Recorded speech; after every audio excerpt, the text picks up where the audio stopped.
ఎమ్మెల్యేల పార్టీ ఫిరాయింపుల వ్యవహారంలో బీఆర్ఎస్ ఎమ్మెల్యే కౌశిక్ రెడ్డి చేసిన వ్యాఖ్యలు పెద్ద దుమారాన్ని రేపాయి. ఏకంగా అటు అరికపొడి గాంధీ కౌశిక్ రెడ్డి మధ్య ఇది యుద్ధానికి దారితీసింది. అంతేకాదు ఇరు పార్టీల మధ్య సవాళ్లు ప్రతి సవాళ్లతో ఒక్కసారిగా పొలిటికల్ హీట్ పెరిగింది. అంతేకాదు తెలంగాణ వ్యాప్తంగా ఇది పెద్ద చర్చనీయాంశంగా మారిన పరిస్థితి హైదరాబాద్ అంతా కూడా నిన్న మొన్న అలజడి సృష్టించింది.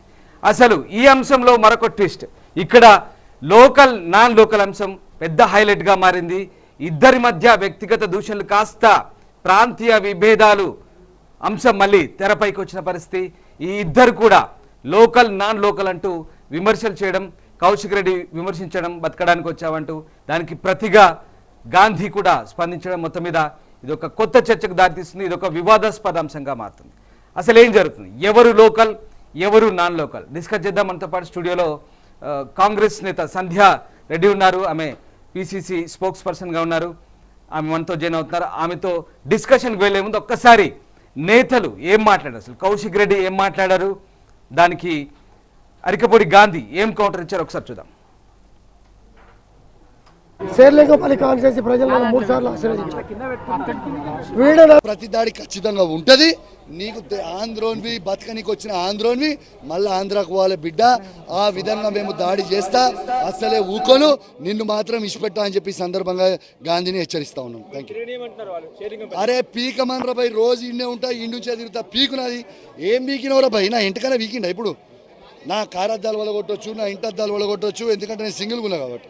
ఆయన నన్నేమైనా వీకిరని నిన్నే నిలుస్తున్నా కదా. మీరు మీకు ఒడి చెప్తున్నా, మన అయ్యా జాగిరా, మన అయ్యా జాగిరా, ఇది మా అయ్యా జాగిరి. తెలంగాణ బిడ్డ నేను, ఆంధ్రోనివి నువ్వు, కృష్ణా జిల్లా నుంచి బతకనికి వచ్చినవి నువ్వు. ప్రతి దాడికి ఈ శేర్లింగంపల్లి కాన్స్టిట్యూన్సీ ప్రజలను 3 సార్లు ఆశీర్వదించారు. వీడు నన్ను బతకడానికి వచ్చాను. నువ్వు కరీంనగర్ నుంచి హైదరాబాద్ దేనికి వచ్చారా? ఈ విలాస్లో దేనికుంటున్నావురా? బతకడానికి వచ్చావా? శాసనసభ్యుడు కాకముందు వచ్చావా?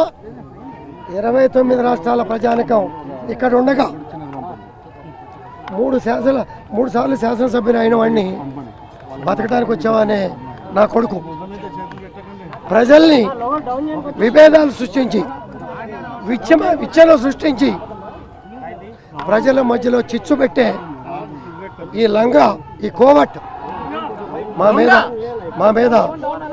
మీద ఆరోపణలు చేశాడు. 11 గంటలకి నీ ఇంటికి వస్తా. అరే నీకు దమ్ముంటే 11 గంటలు నువ్వు రాకపోతే 12 గంటలకు నీ ఇంటికి వస్తా. నా కొడక ఎదురుపడు రా, నీ కాలనీకి వచ్చా, నీ ఇంటికి వచ్చా. నా ఇంటికాడ పోలీసులు పెట్టుకోలే, వద్దని కూడా చెప్పా. నీ ఇంటికాడ 50 మంది పోలీసులు పెట్టుకొని రక్షణ కొడతావరా కొడక? మాట్లాడేటప్పుడు నాలుక లేదురా నీకు? చీర గాజుల గురించి మాట్లాడతావురా? మహిళల్ని కించపరిచే విధంగా మాట్లాడతావురా? నీకు తల్లి చెల్లి నీ కుటుంబ సభ్యులు ఎవరు లేరా? నువ్వు మనిషి పుట్టగా పుట్టావా? మనిషి జన్మ ఎత్తావా అని అనటానికి నీ 9 నెలల 10 నెలలు నీ మాటలు, బయట మాట్లాడిన మాటలు, నువ్వు ఎదవవి ఒక క్రిమినల్ అని తెలిసే గవర్నర్ గారు నీకు ఎమ్మెల్సీ ఇవ్వాలి. గవర్నర్ గారు నీకు కూడా కించపరిచే విధంగా నువ్వు మాట్లాడు. రైట్, ఇది చూశారు కదా కౌశిక్ రెడ్డి, అలాగే కౌంటర్గా అరికపొడి గాంధీ. ఒకరిపై ఒకరు మాటల యుద్ధం సాగింది, సవాళ్ళు ప్రతి సవాళ్ళు సాగాయి. బతకడానికి వచ్చావంటూ కౌశిక్ రెడ్డి అంటే, నువ్వు కూడా కరీంనగర్ నుంచి బతకడానికి రాలేదా అంటూ అరికపొడి గాంధీ చెప్తున్నారు. మొత్తం మీద ఈ అంశంపై కాంగ్రెస్ నేతలు తీవ్రంగా స్పందిస్తున్నారు. హైదరాబాద్లో లా అండ్ ఆర్డర్ ఇష్యూస్ తలెత్తే అవకాశం ఉందంటూ ప్రభుత్వం కూడా దీన్ని సీరియస్గా తీసుకుంటుంది, కఠినంగా వ్యవహరించాలంటూ భావిస్తున్నట్టుగా వార్తలు కూడా వస్తున్నాయి. అలాగే ఓట్ల కోసం ఆంధ్ర సెంటిమెంట్ను అప్పట్లో పనిచేసి ఆంధ్ర సెంటిమెంట్ను వాడుకొని పబ్బం కట్టుకొని ఇప్పుడు బీఆర్ఎస్ నిజస్వరూపం బయటపెట్టిందంటూ కాంగ్రెస్ నేతలు ఆరోపిస్తున్నారు. అలాగే మహిళలపై కూడా కించపరిచే మాటలు మాట్లాడారంటూ కాంగ్రెస్ మహిళా నేతలు కూడా ఆరోపిస్తున్న పరిస్థితి. అసలు ఏం జరుగుతుంది, ఎవరు లోకల్ ఎవరు నాన్ లోకల్, ఇదే అంశంపై డిస్కస్ చేయబోతున్నాం. డిస్కషన్ జరుగుతున్నసేపు స్క్రీన్పై ఒక నంబర్ వస్తుంది, మీరు తొలి వెలుగుకు కాల్ చేయొచ్చు, మీ అభిప్రాయాన్ని కూడా పంచుకోవచ్చు. ఎస్, మనతో పాటు కాంగ్రెస్ మహిళా నేత, సీనియర్ నేత, spokes person, official spokes person Sandhya Reddy join అవుతున్నారు. నమస్తే సంధ్యారెడ్డి గారు. సంధ్యారెడ్డి గారు, ఈ మొత్తం వ్యవహారంలో మనం ఇందాక విన్నాం కౌశిక్ రెడ్డి వర్సెస్ గాంధీ వ్యవహారం. ఇదంతా కూడా చిలికి చిలికి గాలి మనగా మారింది.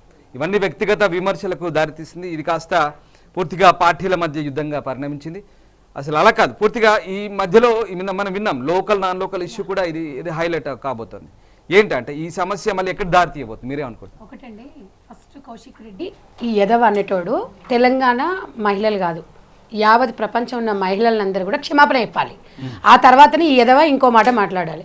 వాడు ఒక ఎమ్మెల్యే అయ్యుండి ప్రజల చేత ఎన్నుకోబడ్డ ఎమ్మెల్యే అయ్యుండి పీకుడు గీకుడేంది?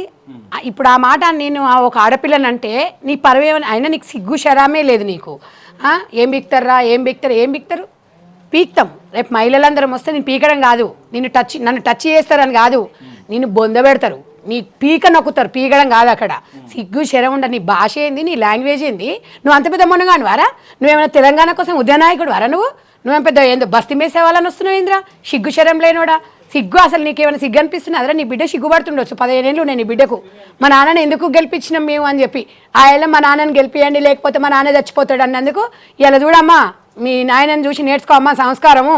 ఇంకా నీ అమ్మ తల్లి కౌశిక్ రెడ్డి భార్య మా సిస్టర్ లాంటి దానివి నువ్వు. ఇలా నువ్వన్న చూడు ఎసొంటి మొగని వేసుకున్నావు, ఎసొంటి మొగని గెలిపించుకున్నావు, కొంగుబట్టి అడుగుతివి. ఇలా కొంగుబట్టి అడిగినావు కదా, ఇలా హుజురాబాద్లో ఉన్న నీకు నీ మొగనికి ఏం పని ఉందమ్మా? పీకనీకి వచ్చిండా మరి హైదరాబాద్కి? హుజురాబాద్లో ప్రజల దగ్గర ఉండాలి.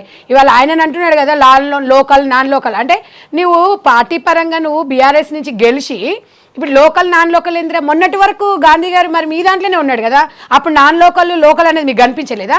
ఈరోజు మీకు అంటే మీరు అసలు పనికి మాలిన వెధవ కేసీఆర్, ఇలా కేటీఆర్, ఇలా వాళ్ళు ఫస్ట్ అసలు మాట్లాడట్లేదు. బయట నుంచి వచ్చి 4 రోజుల నుంచి ఈ రకంగా గొడవలు జరుగుతున్నప్పుడు అండి, గొడవలు జరుగుతున్నాయి. మరి గొడవలు జరుగుతున్నప్పుడు దీనికి తెర అనేది ఒకసారి మహిళ అనేది గౌరవం లేదు కేసీఆర్ గారికి. ఇక్కడ కౌశిక్ క్షమాపణ చెప్తున్నారు. నేను ఒకవేళ వాళ్ళ మనోభావాలు కేవలం ఇది గాంధీకి నాకు మధ్య గొడవ మాత్రమే. క్షమాపణ చెప్పు రాయ్యా, ప్రెస్ మీట్ పెట్టు. పెద్ద పెద్ద ఆడంగోళ్ళ నువ్వు అన్నావు కదా, ఆడంగోడిని నేను ఆడంగోళ్ళు అయితే చీర ఓడి కట్టుకుంటాడా? సిగ్గు లేదు ఆడోళ్ళ సింపత్తో ఓట్ల మీద గెలిచిన అంటే నేను అదే చెప్తున్నాను సార్. ఇప్పుడు లోకల్ నాన్ లోకల్ అంటే బీఆర్ఎస్ పార్టీకి ఎప్పుడైనా కూడా శవాల మీద పేలాలు ఏరుకొని తినడం కల్వకుంట్ల ఫ్యామిలీకి అలవాటు. నాకు మొన్న ఒకటి తలకొండపల్లిలో ముట్టడి జరిగినప్పుడు పోలీస్ స్టేషన్ దగ్గర చూసి మళ్ళీ తెలంగాణ ఉద్యమ సమయంలో పాపం ఈ ఉద్యమకారుల పిల్లలు ఎట్లయితే బలి అయిందో మళ్ళీ అలాగే చేయడానికి సెంటిమెంట్తో సందెట్లో సడిమే అని ఈయన వస్తాడు కదా మన హరీష్ రావు, అట్లా వచ్చేసి ఆయనకి ఇంత అయిందట, ఆయన ఎయిమ్స్ హాస్పిటల్ పోతాడట, గిడేదో జరిగిపోతే ఇదేదో జరిగిపోతుందంట. గవర్నమెంట్ హాస్పిటల్ బస్సు దవాఖాన అంటారు కదా మీరంతా, మరి బస్సు దవాఖానకి ఎందుకు పోలేదు? ఇవన్నీ ఎందుకు చేస్తున్నారంటే లోకల్ నాన్ లోకల్ అనేదండి. నేను ఒక్కటే ఈరోజు చెప్పదలుచుకున్నా, తెలంగాణని మరి ఏం చేద్దాం అనుకుంటున్నారో, హైదరాబాద్ని మరి ఎలా మరి ఏం చేద్దాం అనుకుంటున్నారో, పాకిస్తాన్ చేద్దాం అనుకున్నారా, లాహోర్ చేద్దాం అనుకున్నారా? నేను అనేది ఏంటి, తెలంగాణ వచ్చింది అయిపోయింది, ఆంధ్ర తెలంగాణ విడిపోయింది. ఇప్పుడు తెలంగాణ అనేది హైదరాబాద్ అనేది హైదరాబాద్ అని తెలంగాణ గుండెకాయలు అండి. హైదరాబాద్లో ఆంధ్ర వాళ్ళే కాదండి, ఎవరైనా వచ్చి ఇక్కడ ఏ కులాలైనా ఏ రాష్ట్రాలైనా వచ్చి బతికేయడానికి ఇది ఒక మంచి అవకాశం హైదరాబాద్లో. సంధ్యారెడ్డి గారు, కేవలం ఇది ఇద్దరు వ్యక్తుల మధ్య వ్యవహారము, ఇదంతా కూడా దీనికి ఆంధ్ర తెలంగాణ ఇద్దరు వ్యక్తుల వ్యవహారం అయితే బయట కొట్టుకొని చావండి. రాజకీయంగా మీరు ధీటుగా మీరు రాజకీయం చేసుకోండి. మహిళల మనోభావాలు ఎందుకు దెబ్బతీస్తున్నారు? ఇక్కడ మేము ఇవాళ ఎందుకు వచ్చాం ఈ స్టూడియోకి? రాజకీయ పరంగా ఒకవేళ వాళ్ళు పార్టీ ఫిరాయింపు ఇస్తే నువ్వు అదే రకంగా వెళ్ళు, మేము వద్దనము, కొట్టుకొని సావండి. Party ఫిరాయించినాడు, party ప్రోత్సహించినాడు. అయినా నేను ఒకటి అడుగుతున్నా ఈ ఎదవకి, అరే నువ్వేమైనా బీఆర్ఎస్ పార్టీలో నువ్వేమో వర్కింగ్ ప్రెసిడెంట్ వారా? నువ్వు ఎప్పుడు పోయినావు ఆ బీఆర్ఎస్ పార్టీలకి? ఇవాళ నువ్వు వచ్చి అడుగుతున్నాడు. అసలు వర్కింగ్ ప్రెసిడెంట్ ఏమో లండన్లో అమెరికాలో తిరుగుతుంటాడు, నువ్వేమో పెద్ద పెద్ద పెద్ద మొనగాను అంటాను. ఉద్యమకారుని కూడా కాదు నువ్వు. మరి సీనియర్ నాయకులు అని ఉన్నారు, మరి కేసీఆర్ ఉన్నాడు, కేసీఆర్ బిడ్డ ఉంది, మరి నేను జాగృతి అంటది ఇది అంటది, మహిళలు అంటారు, మహిళల మనోభావాలు దెబ్బతీసినప్పుడు మరి ఇవన్నీ ఎందుకు మాట్లాడతలేరు? నీకేమవుతుంది? ఇప్పుడు హరీష్ రావు ఉన్నాడు, ఇలా హరీష్ రావు మాట్లాడాలి, హరీష్ రావు వచ్చి బయటకు వచ్చి చెప్పాలి. సీనియర్ నాయకులు ఉన్నారు, 3 సార్లు 4 సార్లు గెలిచిన వాళ్ళు, ఉద్యమం పెట్టినప్పటి నుంచి ఉద్యమ పార్టీ పెట్టినప్పటి నుంచి వాళ్ళందరూ ఎందుకు సంధ్యారెడ్డి ఇక్కడ ఒక విషయం బీఆర్ఎస్ నాయకులు చెప్తోంది ఏంటంటే, మాకు జంట నగరాల్లో సెటిలర్స్ అంతా కూడా మాకు అండగా ఉన్నారు కాబట్టి బీఆర్ఎస్ పార్టీ పూర్తి మ్యాండేట్ ఇచ్చారు మొన్న అసెంబ్లీ ఎన్నికల్లో. సెటిలర్స్ అంతా మా వెంటే ఉన్నారు, మేము ఎందుకు వాళ్ళని కించపరుస్తామంటే ఇప్పుడు కాదని ఎవడన్నాడు రా? మీరు చుట్టుపక్కల ఉన్న వాళ్ళు ఓట్లు వేస్తేనే మీరు గెలిచిండ్రు, ఇప్పుడు గెలిచి పాపం వాళ్ళతో గెలిచి ఇప్పుడు వాళ్ళనే మీరు అంటున్నారు. అంటే మీరు ఏం చేయాలి? అప్పుడు తెలంగాణ పిల్లలు మళ్ళీ ఉద్యమం స్టార్ట్ చేయాలి, మళ్ళీ కొత్త ఉద్యమం చేయాలి, మళ్ళీ అది చేయాలి. కల్వకుంట్ల ఫ్యామిలీ మాత్రం ఫామ్ హౌస్లో పడుకుంటుంది, మన పిల్లలు మాత్రం చచ్చిపోవాలి. సంధ్యారెడ్డి గారు ఒక సందేహం, ఇక్కడ నిజంగా మీరు అంటున్నట్టుగా హైదరాబాద్ లోకల్లో సెటిల్ అయినటువంటి సెటిలర్స్ భయపడుతున్నారా? ఎందుకు భయపడతారండి? వాళ్ళ అండగా మేము ఉంటాము. జాతీయ పార్టీ మాది, వాళ్ళు బీఆర్ఎస్ పార్టీ జాతీయ పార్టీ ప్రాంతీయ పార్టీ వాళ్ళు నిర్ణయించుకోవాలి. ఇక్కడ ఎవ్వరు భయపడాల్సిన అవసరం లేదు. శాంతి భద్రతల విషయంలో కానివ్వండి, తెలంగాణ ఇమేజ్ కానీ, హైదరాబాద్ ఇమేజ్ కానీ డ్యామేజ్ కాకుండా కౌశిక్ వ్యాఖ్యలతో లా అండ్ ఆర్డర్ దెబ్బతింటుంది, సిచ్యువేషన్ కంట్రోల్ తప్పుతుంది అంటున్నారు. అంటే ఎందుకు అంటే మీరు అంటే సెటిలర్స్ కావచ్చు, సోకాళ్ళు ఎవరైనా ఇక్కడ హైదరాబాద్ లో ఉండడానికి వచ్చిన ఇప్పుడు ఒకటిసారి ఎవరు భయపడతలేరు ఇవాళ. ఎవరు ఎందుకు ఏమనుకుంటారు? ఒకసారి మీకు స్క్రీన్ మీద ఒక నంబర్ ఇచ్చాం, తొలి వెలుగు స్క్రీన్ మీద. మీకు ఏమైనా సందేహాలు ఉంటే ఆ నంబర్కి ఫోన్ చేసి మాట్లాడచ్చు. Congress spokes person, official spokes person Sandhya Reddy మనతో అవైలబుల్గా ఉన్నారు, మీరు కాల్ చేసి మాట్లాడచ్చు. ఎస్ సంధ్యారెడ్డి, నేను ఒకటే చెప్తున్నా అండి, ఇవాళ తెలంగాణలో బతికే వాళ్ళకి, హైదరాబాద్కి వచ్చి బతికే వాళ్ళకి మేము భరోసా కాంగ్రెస్ పార్టీ కల్పిస్తుంది. ఎక్కడ కూడా వాళ్ళని ఇబ్బంది పెట్టాల్సిన అవసరం లేదు. ఇవాళ మన ఇప్పుడు మన దగ్గర హైదరాబాద్లో వచ్చి వాళ్ళు జాబ్ చేసుకుంటున్నారు, పని చేసుకుంటున్నారు, బతుకుతున్నారు. మీ కౌశిక్ రెడ్డి ఏమైనా పెడుతుండా, కేసీఆర్ ఏమైనా పెడుతున్నాడా? వాళ్ళకి భద్రత కల్పించాల్సిన అవసరము ఒక జాతీయ పార్టీగా కాంగ్రెస్ పార్టీ పైన ఉంది. రేవంత్ రెడ్డి గారి క్లారిటీ, రేవంత్ రెడ్డి గారు ఏదైనా చెప్తే టీడీపీని రేవంత్ రెడ్డిని కలుపుతారేంటండి? నేను అదే అడుగుతున్నా. మరి అట్లంటే కాంగ్రెస్లోనే కదా కేసీఆర్ ఉండిపోయింది. మరి కేసీఆర్ ఉండిపోయి కాంగ్రెస్లో ఉన్నప్పుడు మరి ఈ రకంగా వీళ్ళు ఇట్లా మాట్లాడుతున్నారంటే మరి ఇక దాన్ని ఎవరు మాట్లాడతారు సార్? మాట్లాడితే రేవంత్ రెడ్డి టీడీపీ అంటాడు, ఇద్దరు సీఎంలు కలుస్తారని చెప్తారు. ఒక కాల్ వచ్చింది, ఎస్ మాట్లాడదాం. Yeah please. రేవంత్ రెడ్డి గారిని తీస్తున్నారు. రేవంత్ రెడ్డి గారు ఆల్రెడీ సీఎం అయ్యారండి, కాంగ్రెస్ పార్టీ నుంచి అయ్యారు. టీడీపీ వీళ్ళిద్దరు సీఎంలు వాళ్ళు చక్కగా ఆయన పని చేసుకుని ఇక్కడ వీళ్ళు పని చేసుకుంటున్నారు. ఈ పని పాటలు లేని ఎదవలే ఇట్లా మాట్లాడుతున్నారు. ఇవాళ హైదరాబాద్లో ఎవరైనా ఉండండి, దానికి 100% మేము మీకు భద్రత కల్పిస్తాము. ఇవన్నీ పనిపాట లేనోడు పేడేడు వాళ్ళు ఉంటారు కదా, బీఆర్ఎస్ పార్టీ పేడేడు వాళ్ళు మాట్లాడుతున్నారు తప్ప నిజంగా ఓటర్స్ ఈ రకంగా కోరుకోవట్లేదు. మేము ఎందుకు బీఆర్ఎస్ పార్టీకి ఓటేసినామని బాధపడుతున్నారు ఈ రోజు వాళ్ళు. ఒక్క నిమిషం సంధ్యారెడ్డి గారు. హలో నమస్తే అండి, తెలుగు వెలుగు లైవ్ స్టూడియోలో మనతో సంధ్యారెడ్డి గారు ఉన్నారు, Congress spokesperson. Yes subject వినే ఉంటారు మీకు. ఎస్ మీరు ఎక్కడి నుంచి ఎవరు మాట్లాడుతున్నారు? నేను ప్రతాప్ రెడ్డి, హైదరాబాద్ నుండి. ఎస్ ప్రతాప్ రెడ్డి గారు మాట్లాడండి. సంధ్యారెడ్డి గారిని ఏమైనా అడగదలుచుకున్నారా? ఎస్ అవునండి మరి. ఎస్ మీరు ఆ టీవీ సౌండ్ కొంచెం తగ్గించి మీరు మాట్లాడండి. Yes right. ఎస్ రెడ్డి గారు మాట్లాడండి. మేడం నమస్కారం అండి. నమస్తే అన్న. ఇప్పుడు ఇద్దరు ఎమ్మెల్యేలు కలిసి రోజులు పెట్టుకుని మళ్ళీ తెలంగాణ విద్యను తెచ్చి ఎంతవరకు కరెక్ట్ అండి? ఇప్పుడు శాంతియుతంగా ఉంది హైదరాబాద్, దీనిలో ఆంధ్ర సెటిలర్స్ అని, తెలంగాణ సెటిలర్స్ అని ఎంతవరకు వాళ్ళు చేసేది కరెక్ట్? వాళ్ళ ప్రబోజనాల కోసం ఓళ్ళు అనుకోవడం గుద్దుకోండి తప్ప హైదరాబాద్ ప్రజలకు ఎట్లాంటి ఇబ్బంది లేదు. వీళ్ళు కావాలని రెక్టిఫై చేస్తారు. అవును తమ్ముడు, బ్రదర్ నేను ఒకటే చెప్తున్నా, మేము అదే చెప్పినాము. ఇది హైదరాబాద్లో తెలంగాణలో అందరు హ్యాపీగా ఉన్నారు. ఇప్పుడు వీళ్ళ సొంత లాభాల కోసం నేను ఇద్దరిని అంటున్నానండి. ఎందుకంటే రాజకీయాలలో ఒక విలువలతో కూడుకున్న రాజకీయాలు ఉండాలి, కానీ మీకు 100% భద్రత కల్పించాల్సిన బాధ్యత కాంగ్రెస్ పార్టీ గవర్నమెంట్ మీద ఉంది. కాబట్టి వీళ్ళు ప్రజలకు అందరికీ తెలుస్తుంది, వాళ్ళకి సిగ్గుండాలి. గతంలో 10 సంవత్సరాలు తెలంగాణ వచ్చిన తర్వాత మీరంతా బ్రహ్మరథం బట్టి ఈరోజు వాళ్ళకి 10 సంవత్సరాల అవకాశం ఇస్తే ఏం చేసిండ్రు? మంచి తీర్పునిచ్చా ఏంటండి? నేను కూడా సోదరా, నేను కూడా అదే అడుగుతున్నా. ఇందాక నేను అడిగింది కూడా అదే. మొన్నటి వరకు ఆయన నాన్ లోకల్ అన్న వ్యక్తికి కేసీఆర్ ఎట్లా టికెట్ ఇచ్చిందని కౌశిక్ రెడ్డి గారిని అదే అడిగిన నేను. మీరు కూడా మంచిగా అడిగిరు సోదరా, ఎందుకంటే మీరు ఒక సామాన్య ఒక ప్రజానికము ఇలా గొంతెత్తి అడగడము చాలా సంతోషంగా ఉంది బ్రదర్. ఎందుకంటే నేను తెలంగాణ బిడ్డను అయినా కూడా ఇవాళ తెలంగాణ సెంటిమెంట్ వాళ్ళు తీసుకొస్తున్నారంటే ప్రజలు ఎవరు నమ్మలేదు. మీలాంటి వాళ్ళు ముందుకు రావాలి సోదరా.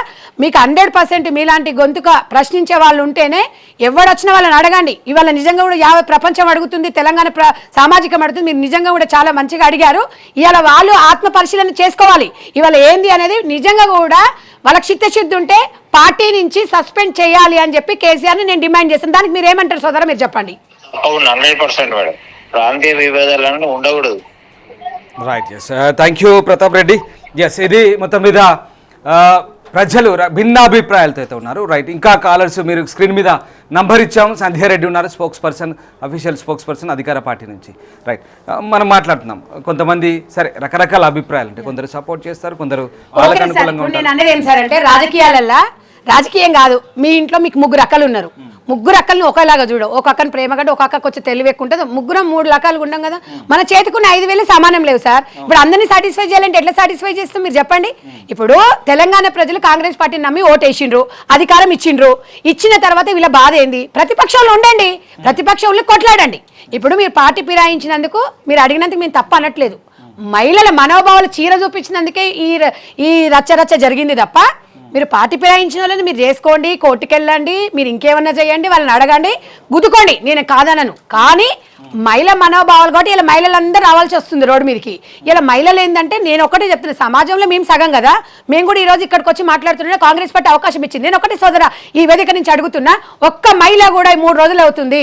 మరి ఈ రోజు ఇంత రచ్చ కౌశిక్ రెడ్డి మీద అవుతున్నప్పుడు ఒక మహిళ బీఆర్ఎస్ నుంచి ఎందుకు వచ్చి మాట్లాడట్లేదు? ఇప్పుడు ఇందాక ఒక ఆమె పావని గౌడ ఏమో వచ్చిపోయింది, ఇట్లా రామ్మ చిలకమ్మ అని ఇట్లా వచ్చి గిట్ల నుంచి వచ్చి గిట్ల పోయింది. నేను అదే చెప్తున్నాను, ఎందుకు బీఆర్ఎస్ పార్టీల మహిళలు ఎందుకు బయటకు వచ్చి మాట్లాడతలేరు? మీ పార్టీ ఏంటి అంతర్గతం ఏందని చెప్పాలి. మీరు వచ్చి బయట అసలైన తొలి వెలుగు. ఫాలో వాట్సాప్ @తొలి వెలుగు official.